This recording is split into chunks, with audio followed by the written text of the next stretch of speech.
now about him wanting to start his own football career and actually do that once he has his last race. I think actually is this month or next month. Really? And he's now training in Europe, trying to sign for a team. We got talking, and he loves PES. It was such a fast conversation. We flew out to Jamaica, scanned him, and as you saw from the trailer, looks fantastic. Has got his celebration as well.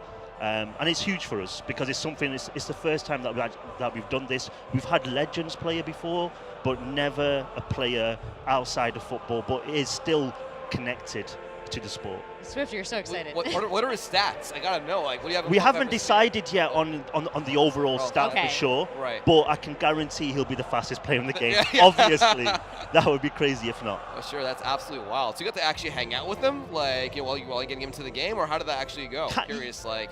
Yeah, kind of. I mean, we were there for the shoot. We did the full 3D scan because one of the things that we do with PES, we take a lot of care in how the players look inside the game, and what you'll see when you actually are seeing the gameplay is an amazing looking game, visuals, and it's something that we obviously, to put him in the game, it had to be perfect. Right. He got involved in some of the trailer shooting. We've got some more news with him coming out later in the year. Obviously, we've got a little bit of way to go before we launch on September 12th. So we've got a lot of stuff going on with him.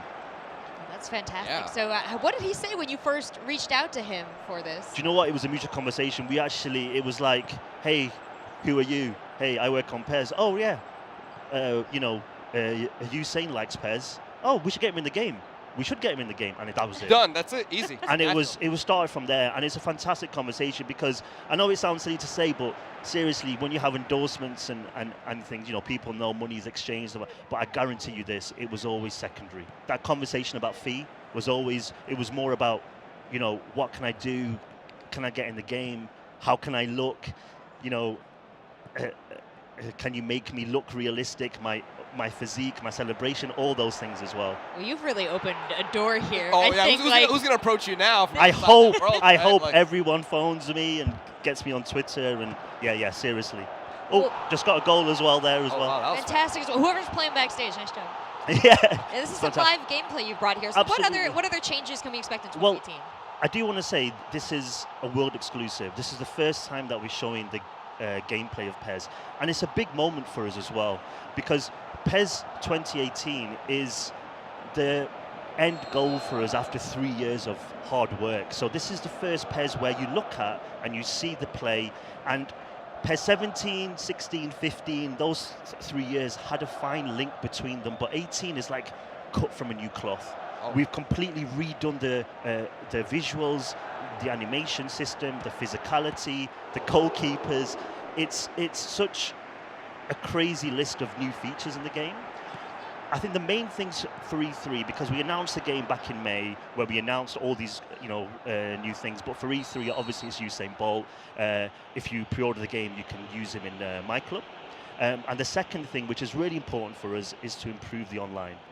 So we're launching an online beta, which is open for everybody. Open when?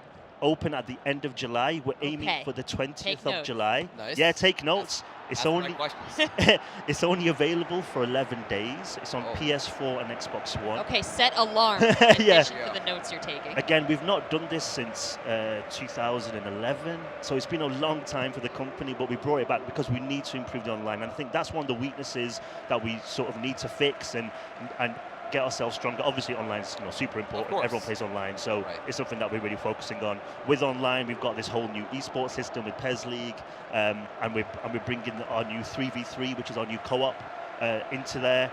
One really cool thing about PES League, which is our esports thing, is having the balancing stats as well. What that means is obviously you're seeing Dortmund against Barcelona.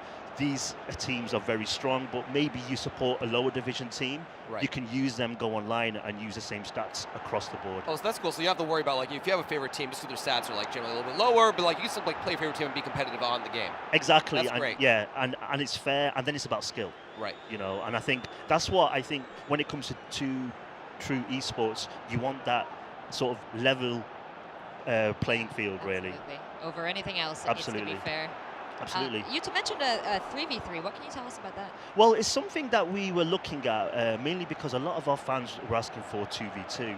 And when we sort of look at what they really want, we wanted to add in a little bit extra. I mean, obviously with 3v3, you do see a lot of esports competitions with that sort of 3v3.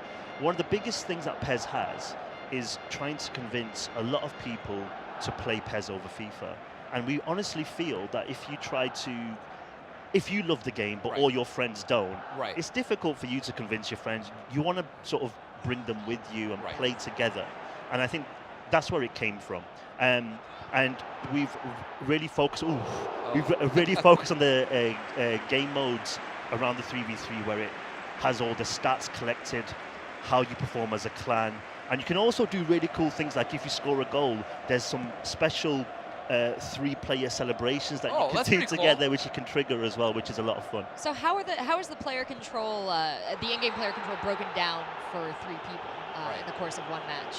Actually, it's rather simple. It's like we actually do the 2v2 co-op right now in PES offline, and it's just a case of pressing L1 or the right stick just to change your player. So I think it's more about the communication between the players, because everyone's going to be able to choose any player, but you don't want to overtake somebody who's maybe about to shoot or about to defend and things like that. So you don't want to see that. Wow, I would love to listen to the comms in those matches. Yeah, for sure. I mean, one of the most important things here that you're seeing, I do want to add, is the visual difference between last year is massive. And one of the big reasons why we actually got it here. So what you're watching, this is in daytime at the Camp Nou Stadium, which is the Barcelona Stadium, which is exclusively in PES. And we actually went there early in the year. We actually took a full camera team, scanning team, and we scanned the full stadium. So we scanned the pitch, the stadium exterior, we went into the tunnels, we went into the changing rooms. Like a Matterport, like 5 by 5 meters at a time? Like we actually had like drones and stuff. It was a little bit more high tech. Okay, now. cool. That would have taken a long time. That would have been a while. But we actually, captured that in day, and at night time we actually stayed there. The team stayed there till the evening. Sun went down, went back out. And redid all the lighting, all the shadow. How cool is that? It's fantastic work, and we've done that with Borussia Dortmund as well, who you're seeing here as well. So what we've done is a lot of work to make the game look fantastic. I talked about this whole 3-year difference. Yeah. This time is taken to create this masterpiece. We believe it's a masterpiece, and it's so much work that we had to do something where you just look at it and you compare it, and the game kind of sells itself. I mean, I'm here talking to you, but it really does sell itself. The movements are just so nice. I'm just looking at the leg movement and the kicks and just the way you're kind of like traveling around. I mean, it's just so well done. I'm so happy that you mentioned that. Sorry, please. What I was going to say is, every year we always add in a few hundred, motions. Right. But this is the first game where you're talking about thousands, and the reason is that we did something called base layer revolution, which is absolutely changing the core, so how you walk, how you turn, and things like that. Wow, it shows. Yeah, that was my question: is how many like points of data are used in each of these characters that they move? An insane amount. We have 150 editors worldwide, giving us stats, how the players move, how they should shoot. I mean, it's absolutely crazy. That's nuts, but it shows off.